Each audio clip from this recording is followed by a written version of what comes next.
안녕하세요. 평택자 변별에 드신 동행합니다. 반갑습니다. 네, 반갑습니다, 선생님. 선생님, 올해도 어김없이 이제 동지가 찾아왔거든요. 동지가 찾아온다는 건 이제 한 해가 바뀐다는 것이 되겠죠. 그죠? 그렇죠. 그런데 우리가 마지막에 끝이라고 보는데 끝이 아니고 또 다른 시작을 갖다가 이야기할 수 있는 게 동지라고 보시면 되죠. 네네. 그래서 이번 동지에도 선생님 좀 복을 좀 많이 받을 수 있는 방법, 좀 어떤 방법이 좋죠. 꼭 있을지. 방법이라는 것보다도 같은 값이면 다 엉치 말하고 뭐 동지날 팥죽거리가 가족들하고 같이 나눠 먹는 것도 우리가 정을 쌓아가는 거잖아요. 그죠? 그리고 또 옛날에 어른들이 하던 방식이니까 그 방식대로 한번 뭐 내 가족이나 내 가정을 위해서 내가 한번 방법을 한번 써봐도 좋지 않겠나 싶어서 올리는 거거든요. 네. 근데 이게 우리가 한 해를 마무리를 한다고만 생각하지 말고 동지가 되면은 새로운 시작을 갖다가 내가 이렇게 준비한다는 이야기를 생각을 하고 이 이야기를 들으시면은 아마 더 좋을 것 같습니다. 이건 내년 시키면 새로운 해를 갖다 받아들이는 그 절차라고 보면 되거든요. 근데 이제 동지돼서 이야기를 한번 해보겠습니다. 네. 근데 우리가 이렇잖아요. 한 해를 갖다 어떻게 마무리하느냐에 따라가지고 우리가 내년을 기약을 할 수 있잖아. 준비성이 없는 사람은 미래를 갖다 보장이 안 되는 거거든. 준비를 하지 않으면 보장이 없잖아. 그치?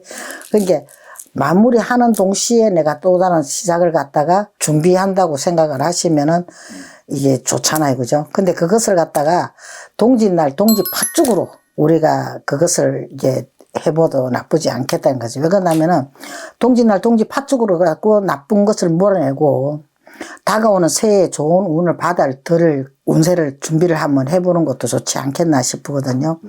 근데 이제 동짓날 팥죽을 끓여가지고 옛날에는 이게 새알을 먹으면 나이를 먹는다 그래요. 그럼 일부러 새알을 안 먹으려고 막 그게 했었는데 나이대로 먹으라 그랬어요. 옛날 우리 엄마가 좀 짓궂어가지고.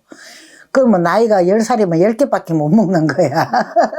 그러니까 나이 좀 빨리빨리 더 먹고 싶어가지고 새알 한 개라도 더 먹으려고. 옛날에는 먹을 게 귀하다 보니까 그런 것도 사람이 속설이 있단 말이에요. 그죠? 그러니까 갑진년 올해 동지는 하루가 앞당겨서 와요. 해마다 12월 22일이 동지인데 올해는 21일 날에 오거든요. 중동지가 들어오는데 12월 21일 날이 되는데 시간을 되도록이면 같은 값이면 맞춰서 우리가 이 방법을 써보시는 게 아마 더 효과적이지 않을까 싶습니다. 물론 달력 보시면 다 표시가 될 건데 뭐 먹기 바쁜 사람, 뭐 먹고 살기 바쁜 사람들은 일일이 그런 거 살펴볼 그게 없잖아요. 그죠? 근데 이게 천을 보시는 분은 나의 이야기만 들어도 이게 그걸 알 수 있을 거예요. 12월 21일 날 시간은 오후 6시 21분이거든요. 이 시간은 무엇을 이야기하냐면은 팥을 삶아가 팥물을 갖다가 이게 좀 떠가지고 집 구석구석에 뿌리고 다니는 시간을 갖고 이야기하는 거예요. 요 시간대 팥죽을 먹는 시간이 아니고 이 나쁜 거 몰아내고 새로운 것들을 받아들이는 그 시간대를 이야기하는 거거든요. 그러니까는 요거를 갖다가 시간대를 좀 맞춰가지고 뿌려보시면은 좋지 못한 기운이나 귀신을 갖다가 이게 귀신이죠. 역신이라 그러죠. 역신을 쫓아내고 또 나쁜 병, 우리가 때없는 뭐 생각지도 않는 병이 들어가지고 우리가 힘들어하는 사람들도 많잖아요. 그죠? 그런 것도 몰아낼 수가 있다는 거죠. 그렇게 해서 우리가 새로운 해에 또 다른 희망을 가지고 아무리 힘들게 살아도 또 희망이 없으면 또 못 살잖아요. 그죠? 그러니까 희망을 가지고 이제 살아가고자 하는 그거에서 의미에서 이제 이 팥죽을 끓여서 그것을 한번 해보는 거죠. 해보는 건데 이 가정에 와서 무사태평을 비는 날이 동지날이라고 보시면 돼요. 모든 애군을 갖다가 물리치고 이게 안 좋은 귀신들이나 역신 같은 거 이게 몰아내는데 쓰는 거거든요. 이 기침 쫀데도 많이 쓰이는 곡식이 뭐라 그러냐고 하면 팥이에요. 팥. 주로 보면 절에도 이 팥을 많이 사용을 하고는 거거든요. 부처님 점안식 할 때도 팥을 써요.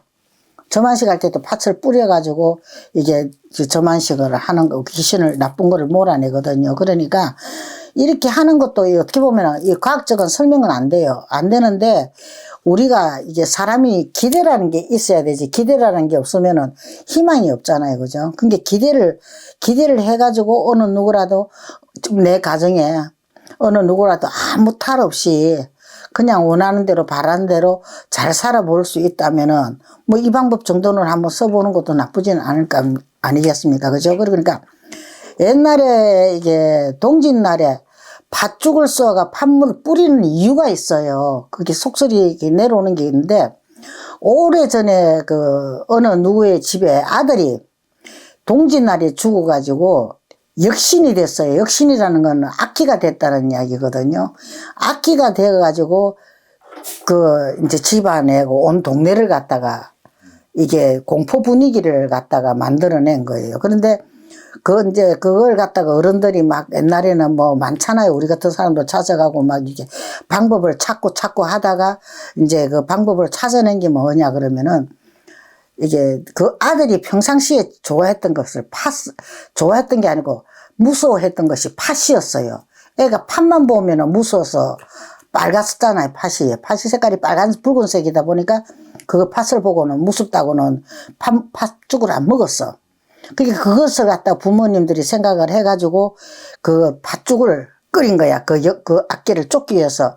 그게 악기를 쫓기 위해서 그 팥죽을 써가지고 이 팥물을 갖다가 떠가지고 구석구석에 이게 뿌리고 난 뒤에 이제 팥죽을 갖다가 끓여서 조항이라는 거는 부엌이거든요.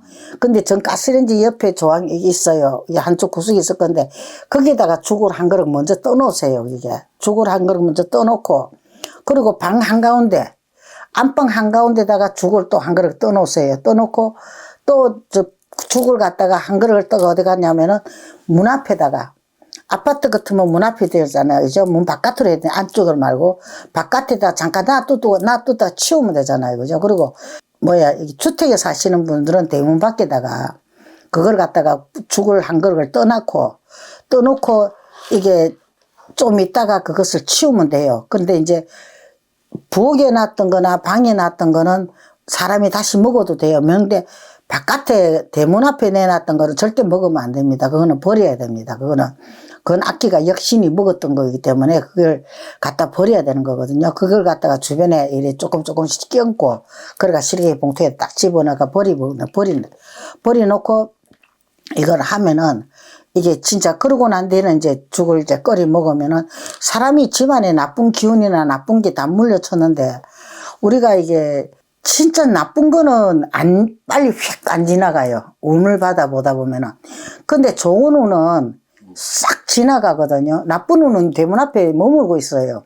머물건데 좋은 운은 싹 지나가는 이런 형국도 보이는 거거든요. 그러니까는 이게 시간을 맞춰가지고 팥물을 뿌리고, 같은 값이면은 시간을 맞춰서 팥물을 뿌리고 팥죽을 끓여서 주방에 한 그릇 놓고 안방 가운데다 놓고 응접실에도 한 그릇 놓으세요. 응접실에 이게 터신해 주는 거니까. 응접실에도 한 그릇 놓고 그 다음에 대문 밖에 한 그릇 놓고. 근데 집안에 놔놨던 죽은 먹어도 되는데 대문 밖에 놨던 거는 절대 먹으면 안 됩니다. 그거는 버려야 되는 거예요. 왜 그러냐면은 그거는 이제 안 좋은 그게 기운이 들어있기 때문에 먹으면 안 되거든요. 그렇게 버려가지고 이게 딱 이렇게 하면은 아마 뭐 1년 12달 우리가 어느 누구라도 우리가 참 집안에 3년만 우한 없으면 부자 된다 그러잖아요. 그죠? 옛날에 말이 있어요. 3년만 우한 없으면 부자 된다 그러거든요. 그게 가족들이 어느 누구라도 아무 우한 없이 아픈 사람 없이 그냥 무난하게 밥 잘 먹고 잘 살면은 그것도 하나 괜찮은 거 아니겠습니까? 돈은 많이 벌고 못 벌고는 지 안에 제복이 좀 따라줘야 되는 거고. 그러니까 그것을 위해서라도 뭐 동짓날 팥죽을 끓여가지고 나쁜 거는 싹 몰아내고 좋은 기운 받아들여가지고 가족 간에 우애도 다지고 한 해를 갖다가 마무리를 한번 해보는 것도 좋지 않을까요? 그리고 이 값짓는 나쁜 기운 싹 몰아치고 을사년에 좋은 기운 받아들여가지고 각각 가정에는 건강하시고 만사 형통하시기를 바랍니다. 성불하십시오. 감사합니다.